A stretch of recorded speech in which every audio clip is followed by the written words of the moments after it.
Hoy vamos a hablar de Boecio, quien naciera el año 477 después de Cristo en Roma. Tenemos que situarnos en la época en donde Roma ahora es un imperio en decadencia y que además abandonó sus viejas costumbres al transformarse al cristianismo, es decir, aquellos dioses que reinaron sobre el pueblo romano durante aproximadamente 1000 años ahora habían cedido al cristianismo, y toda la cultura y la historia romana empezaba a girar en torno a estas nuevas costumbres y a esta nueva religión. Boecio era filósofo y poeta, pero además era un hombre que actuó en la política, llegando a ser cónsul. El cónsul en Roma era, para decirlo de una manera bastante imprecisa pero rápida, una especie de presidente. En realidad siempre había dos cónsules. Era una forma de limitar el poder de los gobernantes. Pero no vamos a hablar de su vida política, sino de sus ideas filosóficas. Boecio había nacido en una familia de terratenientes, de patricios, de personas ricas de Roma, por lo cual pudo llegar a hacer esa carrera política que tuvo, pero además tuvo una muy buena educación. Y él se centró sobre todo en el estudio de la filosofía de Aristóteles y Platón, y en hacer la traducción del griego al latín de estos grandes exponentes que, como bien sabemos, eran opuestos. Platón fue el maestro de Aristóteles y pensaba que existía un mundo de las ideas y que nuestro mundo material era un reflejo imperfecto de aquel mundo de las ideas, mientras que Aristóteles pensaba que en el mundo de la materia estaba oculta la substancia, lo que está detrás de algo, que no es otra cosa que la esencia. Boecio decía que aquel mundo de las ideas de Platón no era otro que el mundo de Dios, puesto que Dios es el creador de las ideas e incluso es el creador de su propia idea, es decir, Dios se creó a sí mismo a través de su propia idea, y este platonismo que él lleva adelante deja en claro que nosotros somos la representación imperfecta de la idea de Dios.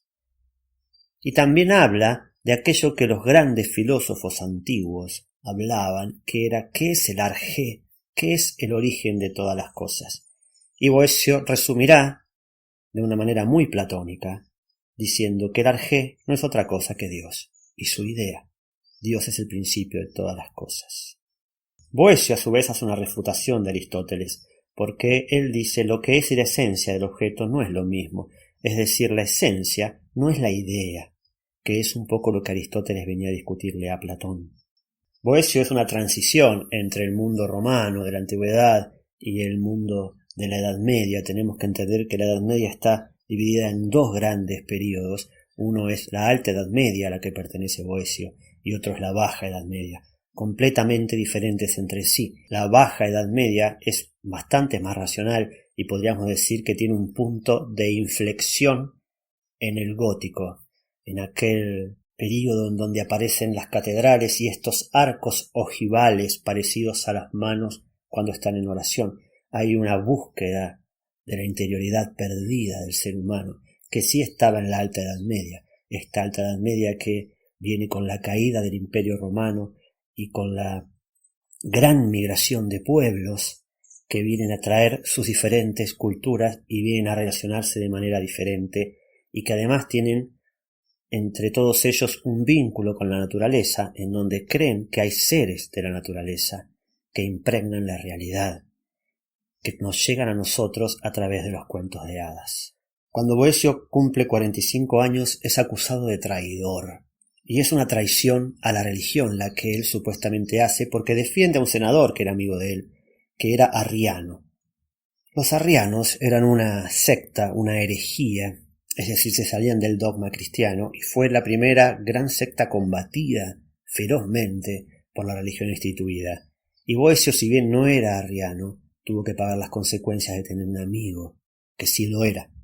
Y mientras estaba en la cárcel escribió La consolación de la filosofía, que viene a ser un diálogo entre él y Sofía, que es la filosofía, en donde se consuela de su desgracia a través de ese escrito y hace un diálogo en el cual le pregunta a la filosofía sobre el destino, sobre el azar, sobre las causas, sobre los efectos.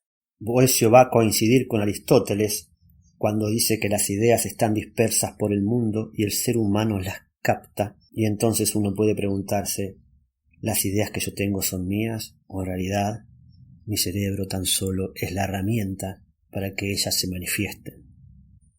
En su último libro y antes de ser ejecutado, él llega a la conclusión que las grandezas del mundo, que son el poder, la fama y el dinero, son en realidad miserias, y que la única felicidad es el encuentro del alma con Dios.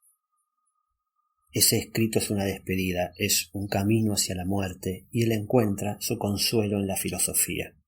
La gran importancia de Boecio fue que sus traducciones de Platón y de Aristóteles fueron las que marcaron toda la filosofía de la Edad Media, hasta que el mundo árabe trajo traducciones de Aristóteles que habían sido cercenadas y ocultas y que se habían perdido también, pero que ahora se redescubrían. Entonces empezó el mundo, ya en el principio de lo que denominamos la Baja Edad Media, a incorporar otros aspectos de estos filósofos, abriendo, por así decirlo, el juego.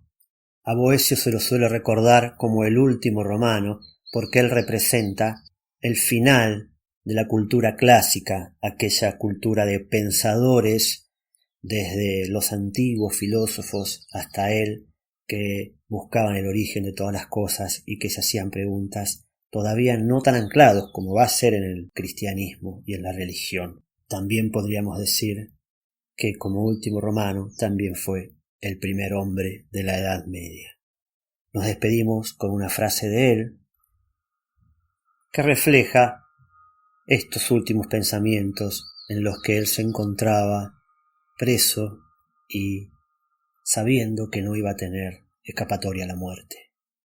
Y la frase dice así: ¿por qué buscáis la felicidad, oh mortales, fuera de vosotros, cuando la tenéis dentro de vosotros mismos?